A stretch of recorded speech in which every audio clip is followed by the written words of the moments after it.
एक गौरैया पक्षी देखा आपने? एक पक्षी होता, उसका नाम होता गौरैया।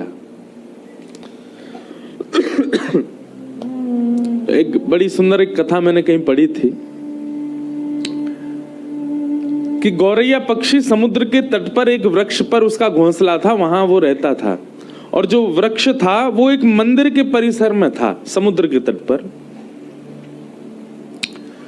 तो गौरैया पक्षी ने अपना संपूर्ण जीवन मंदिर में जो भी प्रसाद आदि गिर जाता था या हवन आदि की सामग्रियां जो गिर जाती थी, उन्हीं को पाकर के उसने अपना पूरा जीवन निकाला।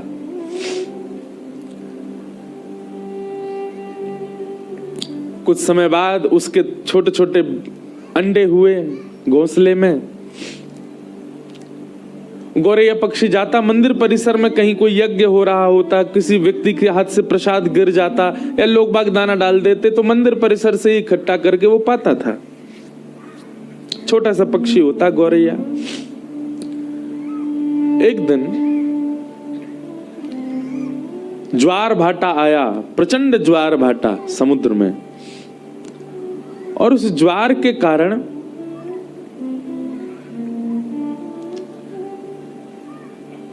घोंसला जो वृक्ष के ऊपर था वहां तक लहरें आ गई समुद्र की, और वो घोंसला लेकर के समुद्र भीतर चला गया। गौरैया पक्षी जब लौट करके आई तो उसने देखा कि मेरा घोंसला तो चला गया। समुद्र के तट पर जाकर के समुद्र नारायण भगवान से हाथ जोड़ के प्रार्थना करने लगी। बोले, मुझे दिख रहा है मेरे बालक अभी तैर रहे हैं आपके ऊपर थोड़ी दूरी पर। मैंने कुछ बुरा नहीं किया, कुछ गलत नहीं किया, मेरे मन में किसी के प्रति दुर्भाव नहीं है। हे समुद्र नारायण भगवान, आप साक्षात भगवान के स्वरूप हो, मेरी प्रार्थना स्वीकार कीजिए, मेरे घोंसले वापस लौटा दीजिए। मेरे बालक निर्दोष हैं, अभी उन्होंने जन्म भी नहीं लिया। तो गौरैया पक्षी के उस भाव को सुन के, जिनके बालक डोल रहे ना बाहर, उनको खेलने तो दो, पर यूं के आओ उन्हें थोड़ी शांत से है जाए। कोई के बालक नहीं है।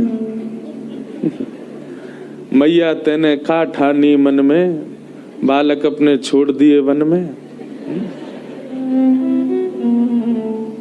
अब बेचारी मैया यूं कह रही होगी, मैं काय कोट के जाऊं, जगह तो बड़ी मुश्किल से मिली।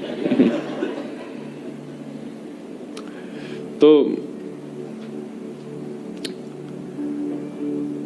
गौरैया पक्षी जब समुद्र नारायण से प्रार्थना करने लगी और अपने भाव कहने लगी, तो वैसे तो समुद्र कभी प्रकट होते नहीं, पर आज प्रकट हो गए। और प्रकट होकर के समुद्र नारायण बोले हंसते हुए, गौरैया पक्षी, तुम मुझसे प्रार्थना तो ऐसे कर रही हो जैसे तुम्हारा कोई अस्तित्व है दुनिया में। तो गौरैया बोली, मतलब? बोले, जितने जीव पृथ्वी पर रहते हैं ना, उससे कई लाख गुना ज्यादा जीव मेरे अंदर रहते हैं। इस प्रचंड ब्रह्मांड में कोई तुम्हारी आवाज सुन भी रहा है? तुम्हारा कोई अस्तित्व है जो तुम प्रार्थना कर रही हो मुझसे?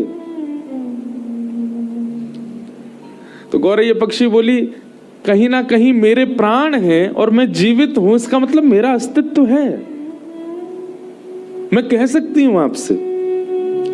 समुद्र नारायण जोर से हंसने लगे। बोले, राम जी प्रचंड सेना लेकर के आए थे, खूब प्रार्थना करी, तब भी मैंने मार्ग नहीं दिया। गौरैया बोली, तो अंत तो गत्वा क्या किया ये भी पूरी दुनिया को पता है, सेतु बना दिया आपके ऊपर। समुद्र बोले, सीधी बात है, मैं घोंसले वापस नहीं लौटाऊंगा, मेरा कोई स्तर है, मैं साक्षात ऐसे कोई चलता फिरता व्यक्ति नहीं, किसी की भी बात सुनकर के उसकी मनवांछित इच्छा पूरी करूंगा। मैं प्रचंड समुद्र हूं, इस पृथ्वी पर सबसे बड़ा राज्य मेरा है, और एक छोटे से पक्षी की बात सुनकर उसका घोंसला लौटाऊंगा मैं? गौरैया पक्षी बोली, आपको वैसे तो लौटा देना चाहिए, पर फिर भी आप जिद करेंगे तो फिर मैं भी जिद पे आ जाऊंगी। तो समुद्र नारायण और ऐसे, तुम जिद करके क्या करोगी? बोले, मैं आपको सुखा दूंगी। समुद्र नारायण खूब हंसे। बोले, अच्छा है, अपने अहम में ही रहो तुम जीवन भर, छोटी सी पक्षी, दिखती भी नहीं हो तुम, एक लहर में भीतर ले जाऊंगा और मुझसे कह रही हो मुझे सिखाओगी? गौरैया बोली हाँ मैं सिखा दूंगी। कैसे सिखाओगी? तो गौरैया पक्षी जावे, छोटी सी वो छोटा सा वो पक्षी, इतनी सी उसकी चोंच, फिर वहां खला के फिर लौट के आ जाए। समुद्र नारायण हंसने लगे, बोले लगे रहो, बहुत बढ़िया, ऐसे जीवन निकल जाए तुम्हारा। बोले जितना तुम अपनी चोंच में भर रही हो ना, उससे करोड़ टन ज्यादा जल हर प्रतिक्षण मेरे अंदर आ रहा है, नदियों का। कोई फायदा नहीं है, कोई अस्तित्व नहीं है इसका। गौरैया बोली चाहे कुछ ना हो पर मैं तुमको सुखा के मानूंगी। समुद्र नारायण बोले लगे रहो, हम जाते हैं। समुद्र प्रस्थान कर गए और गौरैया लगी अपनी चोंच में भरे जल, फिर दूर जाके फिर खलावे, फिर लौट के आवे, फिर भरे जल, फिर दूर जाके खला के फिर आवे।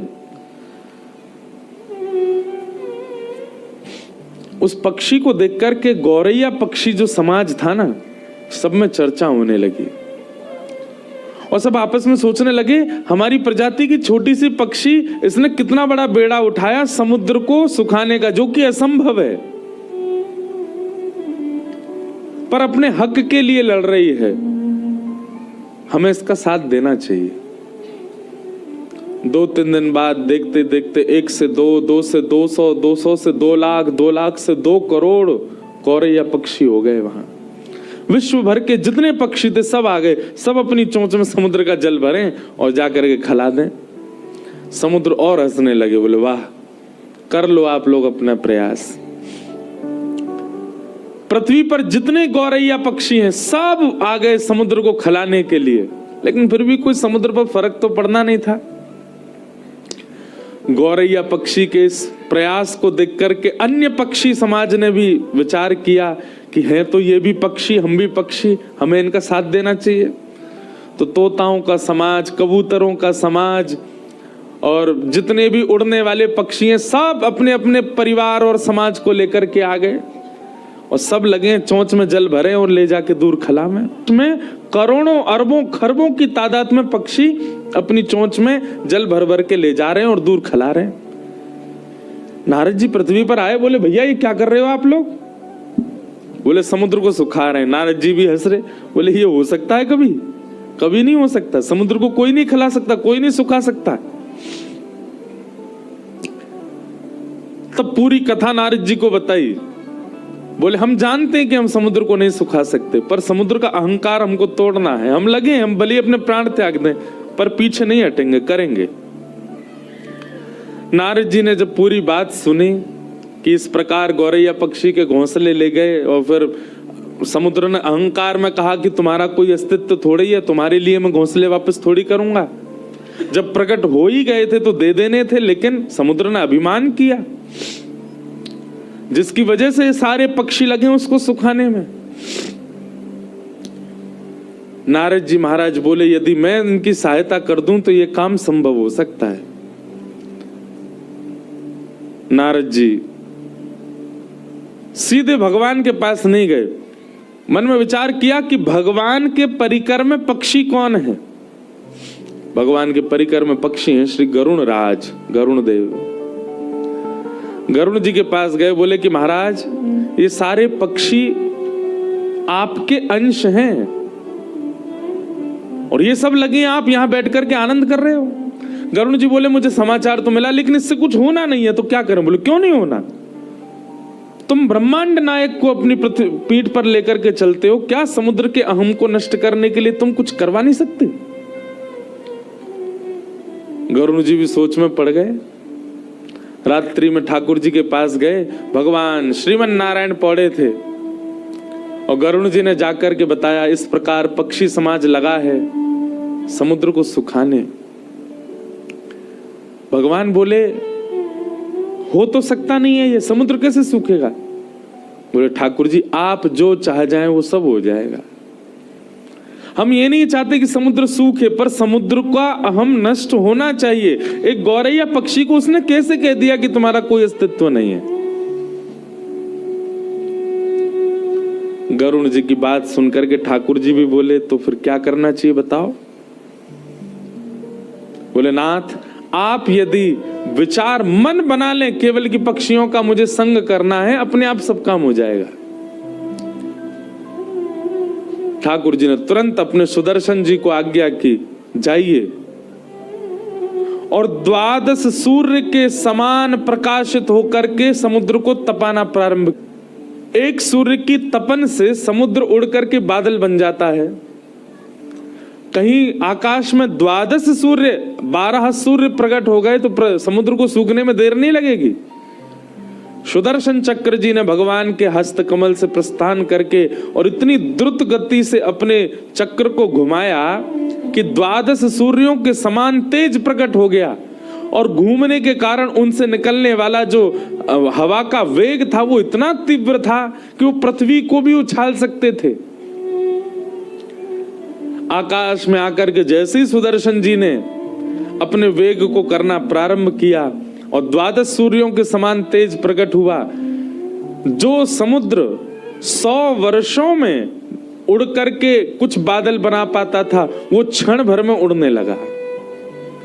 और देखते ही देखते किनारे खाली होने लगे, समुद्र का जल सींचने लगा, इकट्ठा होने लगा, जीव जंतु मरने लगे, समुद्र इकट्ठा होकर के एक स्थान पर नष्ट होने लगा, पृथ्वी क्षेत्र बढ़ने लगा, समुद्र का क्षेत्र घटने लग गया।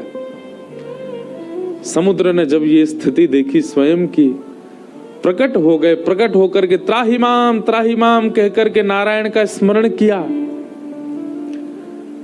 भगवान ने प्रकट होकर के समुद्र नारायण से कहा, अहम शून्य हो जाइए। पृथ्वी पर जिसका स्वरूप बड़ा है उसका अस्तित्व होता है, ऐसा नहीं है। इस पृथ्वी पर यदि चींटी जीवित है तो उसका भी अस्तित्व है, उसकी रक्षा भी मैं कर रहा हूं।